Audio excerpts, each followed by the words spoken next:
Hi friends, అందరికీ welcome back to my channel. ఈరోజు వీడియోలో ఎండు చేపలు వంకాయల కర్రీ ఏ విధంగా ప్రిపేర్ చేయాలో నేను మీ అందరితో షేర్ చేద్దామని అయితే అనుకుంటున్నాను. కొంతమందికి అయితే ఎండు చేపలు అంటే నచ్చవు, బట్ మా ఇంట్లో వాళ్ళందరికీ ఎండు చేపలు అంటే చాలా ఇష్టం కాబట్టి నేను రెగ్యులర్గా ప్రిపేర్ చేస్తూనే ఉంటాను. కానీ ఇప్పుడు చేసే వట్టి చేపలు చూడండి, కాస్త పెద్ద సైజులో ఉన్నాయే ప్రిపేర్ చేస్తున్నాను. ఫస్ట్ అయితే ప్రాసెస్ చూసేద్దాం.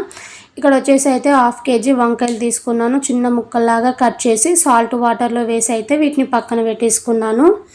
ఇంకొక గిన్నెలోనైతే కొంచెం పెద్దగా ఉండే ఒట్టి చేపలు అన్నమాట, ఎండినాయి. వాటిని అయితే ఒక 20 minutes పాటు అయినా కానీ ఇట్లా వాటర్లో వేసి అయితే పక్కన పెట్టేసుకోవాలి.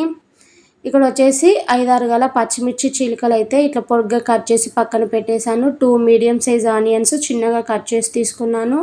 అలాగే లాస్ట్లో వేయడానికి ఫ్రెష్ కొత్తిమీర ఆకు. కర్రీకి కావాల్సిన ఇంగ్రీడియంట్స్ అన్నీ ముందుగానే ఇట్లా రెడీగా పక్కన పెట్టేసుకోవాలి. స్టవ్ పైన అయితే గిన్నెను పెట్టుకొని 4 tablespoons వరకు ఆయిల్ అయితే వేసేసుకున్నాను. ఆయిల్ మంచిగా వేడైన తర్వాతకి 1/2 teaspoon వరకు జీలకర్ర, 1/2 teaspoon వరకు ఆవాలు వేసుకొని ఇవి చిటపటమన్న తర్వాతకి ఇందులోనే మనం ముందుగా కట్ చేసి పెట్టిన ఆనియన్స్, పచ్చిమిర్చిని వేసుకొని అయితే వీటిని బాగా ఫ్రై చేసుకోవాలి. సో ఇవి వేగడానికి ఎలాగో టైం పడుతుంది కదా, ఇప్పుడు వీటితో పాటు మనం ముందుగా నానబెట్టుకున్నాం కదా ఎండు చేపలు.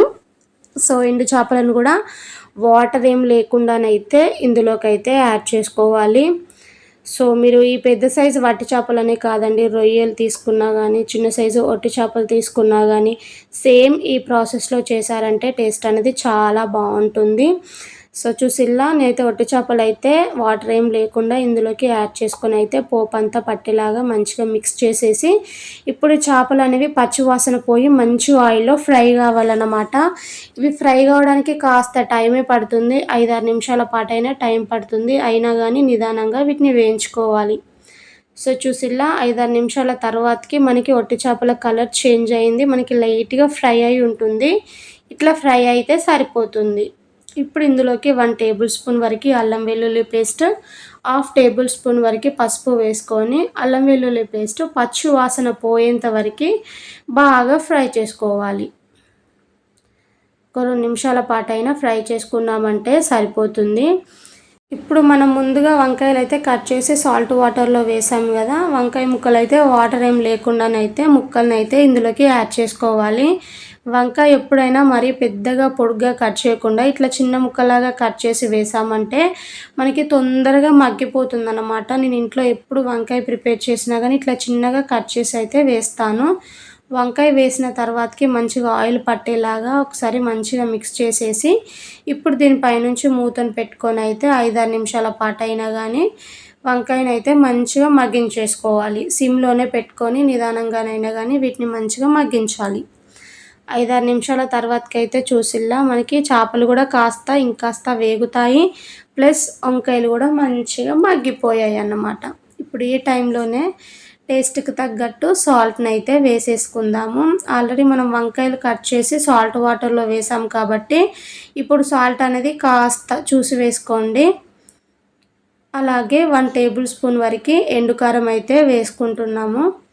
మనం ఆల్రెడీ పచ్చిమిర్చి వేసాము. ఎప్పుడైనా ఇట్లా ఎండు చేపలలో కాస్త ఈ ఎండుకారం వేస్ట్ చేస్తేనే టేస్ట్ బాగుంటుంది. అలాగే 1 tablespoon వరకు ధనియా పౌడర్ కూడా యాడ్ చేశాను. ఇప్పుడు మనం వేసిన ఉప్పు, కారం, ధనియా పౌడర్ చేప ముక్కలకి వంకాయకి పట్టేలాగా మంచిగా మిక్స్ చేసుకోండి. ఒక 2 నిమిషాల పాటు అయినా కానీ చేపకి ఉప్పు కారం అనేది చక్కగా పడుతుంది. ఇప్పుడు ఫ్లేమ్ అనేది అయితే సిమ్లోనే పెట్టండి, మరీ పెద్దగా పెట్టారంటే కర్రీ అనేది అడుగంటి అంతగా బాగోదు. సో ఇట్లా కలిపేసేసి ఇప్పుడు దీనిపైనుంచి మూతనైతే పెట్టేసుకొని ఇంకొక 3-4 నిమిషాల పాటు అయినా కానీ మంచిగా ఉడకబెట్టుకోవాలి.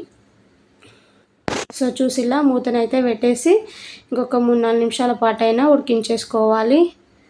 సో 4 minutes తర్వాతకైతే మళ్ళీ మూత తీసి అయితే చూపిస్తున్నాను. మంచిగా చేపకి ఉప్పు కారం పట్టి చేప టేస్ట్ అనేది చాలా బాగుంటుంది అన్నమాట. అచ్చం మనం నానబెట్టి చేస్తున్నాం కదా, పచ్చి చేపలు తింటే ఎంత టేస్ట్ బాగుంటుందో ఈ చేప టేస్ట్ కూడా అంతే బాగుంటుంది. లాస్ట్లో కొంచెం అంతా కొత్తిమీర ఆకును వేసుకొని ఇంకొక 2 minutes పాటు ఉడికించామంటే వేడి వేడిగా వంకాయ ఒట్టి చేపల కర్రీ అయితే కంప్లీట్ అయిపోయింది. వీలైతే మీరు కూడా డెఫినెట్గా ఇట్లా ఒకసారి ట్రై చేయండి. చాలామందికి కొంచెం ఎండు చేపలంటే ఇష్టం ఉండదు. బట్ ఒక్కసారి నేను చెప్పినట్టు ట్రై చేయండి, చాలా బాగుంటుందన్నమాట. ఈ చేప వచ్చేసి కూడా మా చెరువులో పట్టిన చేపలు, వాటిని నీట్గా వాష్ చేసేసి ఒక వారం రోజుల పాటైనా కానీ ఎండబెట్టామన్నమాట. ఆ ఎండబెట్టినయే ఈ ఒట్టి చేపలు. ఇట్లా టమాటాలో కానీ వంకాయలో కానీ వేస్ట్ చేసామనుకోండి, టేస్ట్ అనేది అదిరిపోతుంది. ఐ హోప్ ఈ వీడియో మీ అందరికీ నచ్చిందని అనుకుంటున్నాను. నచ్చితే లైక్ చేయండి, షేర్ చేయండి, కామెంట్ చేయండి. మరిన్ని వీడియోల కోసం సబ్స్క్రైబ్ చేసి సపోర్ట్ చేస్తూనే ఉండండి. Thank you for watching friends.